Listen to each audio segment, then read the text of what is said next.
When you've got those students that crash out when they lose, what are you going to do? I was recently at a kids' play area, watched a father and three kids play a really fun game. Cool that the dad was doing that, but every time the one kid lost, he would freak out, scream, even hit his dad. And his sisters had to change the game so that he would win, so that he really didn't lose. And it just got me thinking about the classroom because I've had those students before, and it got me thinking about what I do. It's very different if you're subbing. Subbing is just survive for the day. If it's a long-term sub position, you got to build relationships. But in my classroom, if there was ever students that had to make everything about themselves, had to cry, whine, try to run away if they lost the game, if they're not letting me play, first thing to do, build relationships with those students. That is the most important thing that you will do. Take the beginning of the year, the first day or two after Christmas break, mix curriculum in, build up relationships, show the kids, don't mess with me, but I'm willing to have fun too. A speech I would constantly give kids is cause and effect. If you do what we're supposed to do, we will have more fun, more free time, more games, more hangout time with friends.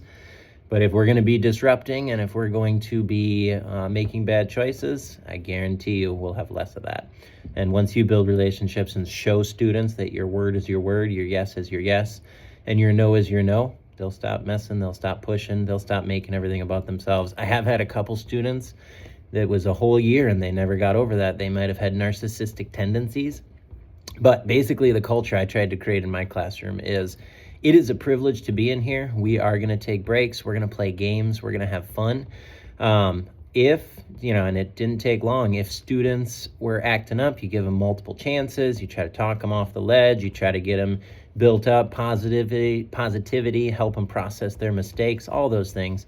But if a student was disrupting my class, multiple warnings, they'd go out, they'd take a break.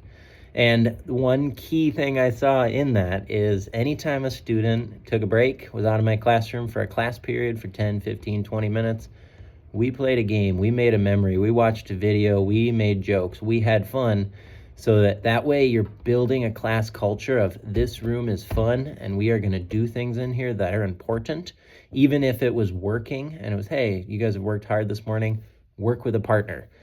Something that is out of the norm that builds up the entire class. Well, that one student is out of the room for disrupting. So when they get back, all their classmates tell them, oh, it was so much fun. Mr. Joe pulled out a treat.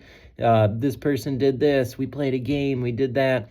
That way you're showing that student, you don't mess around in my class. And if you do, you're going to be held accountable. You're out of the room. You're going to miss some time. You're going to do something for me. You're going to write. You're going to come up with something. And we're going to have a lot of fun while you're gone. Whether you're in here or not, the class is going to have fun because you have to show those students, you don't own my classroom. You don't own what everybody does in this class. This class is accountable to each other, and I'm accountable to them too. My yes is my yes, and my no is my no. So teachers, you're up against it with those entitled students, the ones that it's got to be their way. But there are ways to maneuver around it. Hold kids accountable. If they make bad choices and need to leave the room, make sure you have fun. Make sure you do something out of the ordinary. Make sure you build those kids up that are doing the right thing, because that's just going to reinforce a positive class culture every time.